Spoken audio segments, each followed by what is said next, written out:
Bienvenue chez Even Audio, la plateforme dédiée à votre épanouissement sur les plans spirituels, émotionnels et physiques.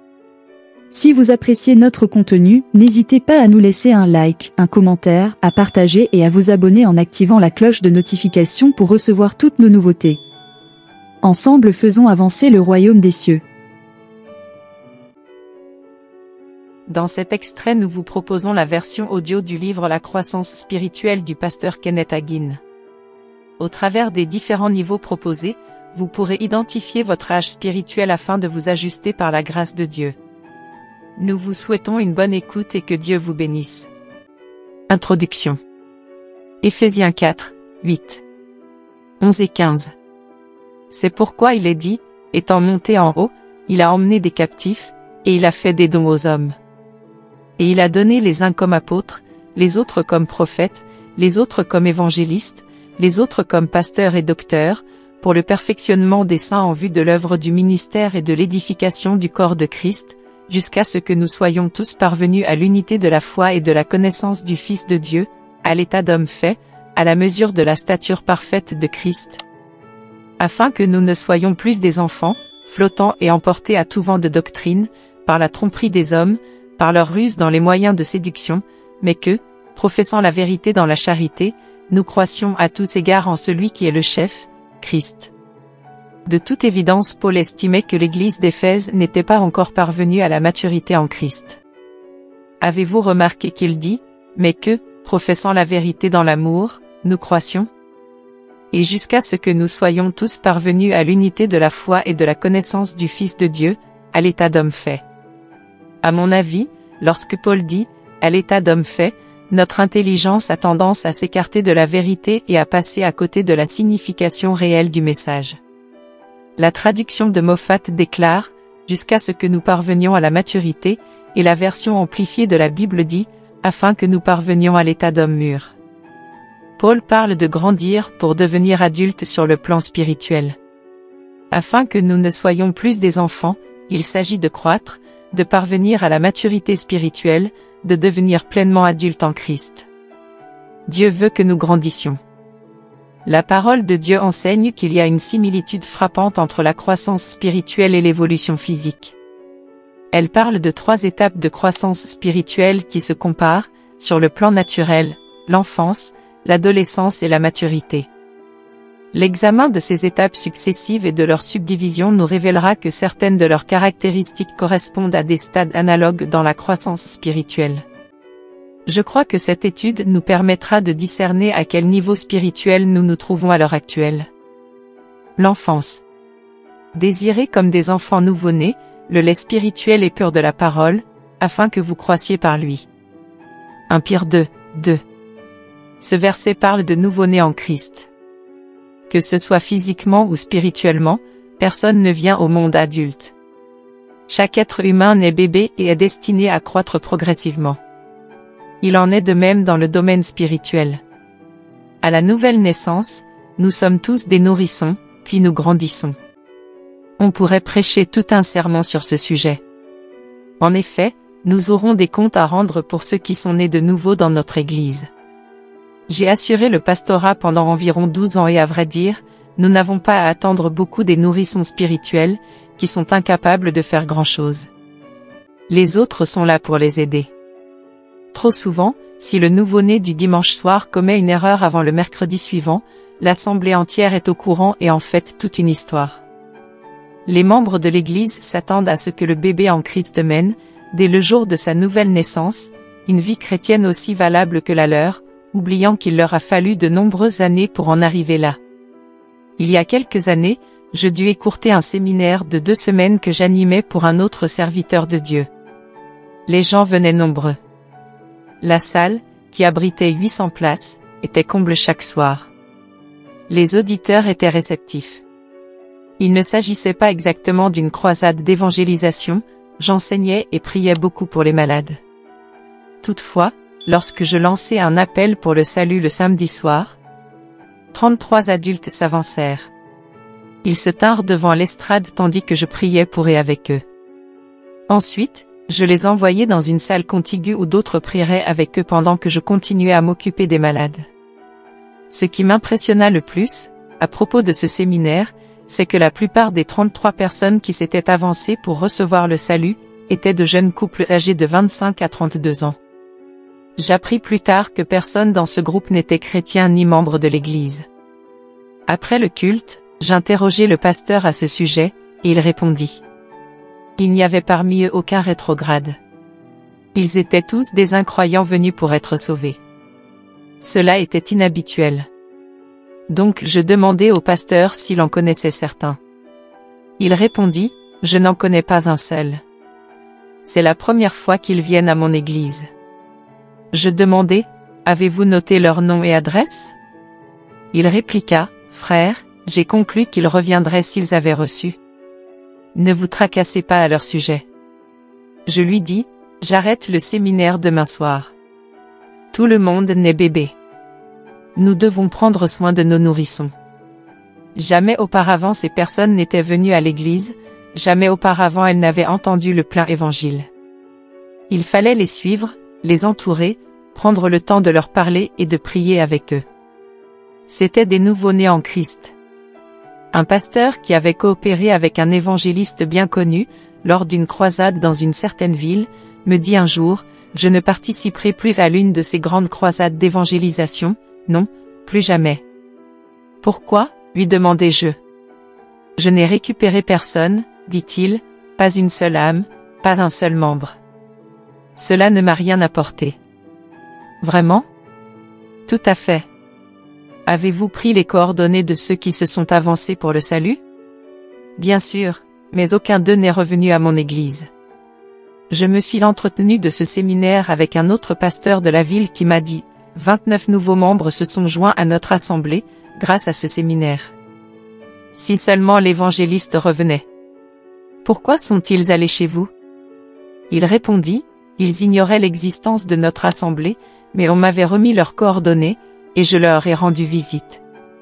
Je ne les ai pas seulement encouragés à venir à notre assemblée, mais encore j'ai insisté. Afin qu'ils fréquentent une bonne église du plein évangile pour continuer leur marche avec Dieu. Et certains d'entre eux sont venus chez nous. Nous sommes responsables de nos nouveau-nés en Christ. Ils sont sans connaissance et ne peuvent rien faire par eux-mêmes. Dans le naturel, un nourrisson est incapable d'en faire plus. Il ne sait ni marcher ni s'habiller. En vérité, il ne fait rien, sauf manger, et sa nourriture se limite au lait. Il en est de même des nourrissons spirituels. S'ils reçoivent le lait spirituel et pur de la parole, ils croîtront. L'innocence. La première chose qui nous attire vers un bébé, c'est son innocence. Les gens lui disent, mon petit, combien tu es doux et innocent. Personne ne pense au passé du bébé, car il n'en a pas. Sachez que, si vous êtes né de nouveau, votre passé a été effacé. Même si vous avez été le pire des hommes, aussi méchant que le diable, vous êtes devenu un nouvel homme en Christ Jésus au travers de la nouvelle naissance. Votre passé n'existe plus. Dieu vous regarde comme un nourrisson innocent. 2 Corinthiens 5, 17. Si quelqu'un est en Christ, il est une nouvelle créature. Les choses anciennes sont passées, voici, toutes choses sont devenues nouvelles. Bien que l'innocence appartienne au premier âge chrétien, c'est un trait que nous ne devrions pas perdre en grandissant, simplement pour éviter de tomber sous la condamnation du diable, et afin de ne pas être vaincu dans la vie spirituelle. Le nouveau converti est simple, rempli de foi, bien disposé et désireux d'apprendre. Nous devons toujours conserver la soif. Parfois, en grandissant nous adoptons une attitude de je sais tout, je n'ai besoin de personne pour m'enseigner. Si c'est notre cas, personne ne peut nous aider, Dieu non plus. Un soir, à la fin de la réunion, un groupe d'hommes se réunit au fond de la salle dans une église dont j'assurais le pastorat. Comme je me dirigeais vers eux pour leur serrer la main, un des diacres me dit « Frère Hagin, que pensez-vous d'eux » Et il cita un certain sujet biblique. Je découvris plus tard qu'il avait posé la question dans le but de me faire entrer dans la discussion. Je répondis, eh bien, je ne sais pas au juste où vous en êtes, et s'il est bon ou non que je m'en mêle. L'homme que le diacre voulait aider éleva la voix sans tarder, pour aller droit au but, ni vous, ni personne d'autre au monde, ne pouvez m'apprendre quoi que ce soit sur ce sujet biblique. Je connais tout, absolument tout concernant cette question. Je répliquai, si c'est le cas, vous me dépassez, moi, ainsi que tous les autres serviteurs de Dieu, ou toute autre personne, que j'ai jamais rencontrée. Il répéta, je sais tout à ce sujet, personne n'a rien à m'apprendre sur cette question. En vérité, cet homme était le plus grand bébé de l'assemblée, il ne savait rien du tout. Restons ouverts, réceptifs et innocents vis-à-vis de Dieu et des hommes. L'ignorance. Nos 2 enfants sont adultes maintenant, ayant fondé leur propre famille. En observant nos enfants et petits-enfants, une chose saute aux yeux, un nourrisson semble croire que chaque objet dont il s'empare est comestible. Un nouveau-né met les mains dans la bouche. En grandissant, il apprend à ramper à 4 pattes, s'il trouve une vis, une cuillère ou une araignée par terre, il la met tout autant dans sa bouche. Les bébés ignorent ces choses, ils ne savent pas ce qu'ils doivent ou ne doivent pas mettre à la bouche. Et certains sont morts par manque de connaissances. Ils se sont emparés d'objets toxiques, et cela les a tués. Je connais le cas d'un bébé qui, à 14 mois, traversa une pièce en rampant à 4 pattes et ramassa de la nourriture avariée, probablement laissée par terre par un enfant plus âgé. Ce bébé mourut avant que l'on pût le transporter chez le médecin. L'autopsie révéla qu'il avait été empoisonné. De retour chez eux, les parents trouvèrent des miettes de nourriture gâtées sur le sol d'une pièce dont ils se servaient rarement. Le petit ignorait qu'il ne devait pas en manger. Il ne savait pas quel effet cela produirait. Où veux-je en venir? Le principe est le même dans le domaine spirituel. Nous devons faire très attention à ce que nous mettons dans notre bouche spirituelle. La prudence qui gouverne le choix de la nourriture terrestre s'impose également dans la lecture. Souvent les chrétiens avalent, sans réfléchir, des doctrines pernicieuses qui empoisonnent leur vie spirituelle et détruisent leur témoignage. Il y a quelques années, un serviteur de Dieu fut rempli du Saint-Esprit et fit une expérience merveilleuse avec le Seigneur. Je vous garantis que je n'ai rencontré, dans aucune assemblée, un plus grand gagneur d'âme que lui. Il était remarquable. Il arrivait à amener au salut des personnes que nul autre ne pouvait toucher. À mon avis, on aurait pu inviter les 10 meilleurs prédicateurs américains à prêcher et à lancer un appel pour le salut, et lui permettre ensuite d'annoncer la bonne nouvelle aux mêmes auditeurs. Il aurait encore amené au salut plus de personnes que tous les autres réunis. Il avait le ministère d'évangéliste. Malheureusement, il commença à lire de fausses doctrines qu'il finit par accepter. Depuis lors, à ma connaissance et au dire des autres, aucune autre âme n'a été sauvée au travers de son ministère. Je connais des chrétiens, nés de nouveau et remplis de l'Esprit que le Seigneur utilisait pour amener plusieurs au salut et au baptême dans le Saint-Esprit, mais ces gagneurs d'âmes se laissèrent séduire par de fausses doctrines. Certains m'ont dit, Dieu agit différemment aujourd'hui. Non, ce n'est pas vrai. Ce sont eux qui sont tombés dans la confusion. Dieu veut toujours sauver ses créatures. Ces gagneurs d'âmes se sont simplement écartés des vérités fondamentales de la Bible pour les remplacer par 2 fois rien. Certaines doctrines sont pernicieuses en elles-mêmes, d'autres, que vous y croyez ou non, ont peu d'importance puisqu'elles ne touchent pas au principe de base du salut. Pourtant, trop fréquemment les croyants s'empoisonnent en se nourrissant de tout ce que le monde leur offre, à l'exception de la parole de Dieu. Puis ils se font des disciples. L'Esprit de Dieu désire que les chrétiens parviennent à l'unité de la foi. Avez-vous remarqué que Éphésiens 4, 13 dit, jusqu'à ce que nous soyons tous parvenus à l'unité de la foi? Ce n'est pas l'Esprit de Dieu qui provoque des divisions, elles proviennent du diable. L'esprit d'amour ne divise jamais. Un jour je me rendis dans un foyer chrétien où je remarquai, sur la table du séjour, certains livres, chrétiens, que je considérais comme pernicieux. Sachez que nous devons non seulement nous méfier des livres laïques, mais également de ceux qu'on appelle chrétiens. Volontairement, j'orientai la conversation vers ces livres. J'en ramassai un. Et fis une observation à son sujet. Mon hôte, qui était né de nouveau et rempli de l'esprit, fit observer, c'est un livre merveilleux. Vraiment? Absolument. Au début de ma vie chrétienne, je suis tombé sur ces livres, et j'ai détecté, sans tarder, le poison qu'ils contenaient. Aussi, j'ouvris le livre à une certaine page pour lire à haute voix ce qui y était écrit. Un instant, Frère Hagin, le livre cite les chapitres et versets bibliques correspondants. Je les ai recherchés dans ma Bible et je vous assure qu'ils sont authentiques. Je répondis, bien entendu. S'ils ne citaient pas certains versets, bien qu'en dehors de leur contexte, et un ou deux passages bibliques, les chrétiens ne les liraient pas. Pour empoisonner un chien, on ne lui donne pas simplement du poison. Non, on dore la pilule en ajoutant le poison à un beau morceau de viande.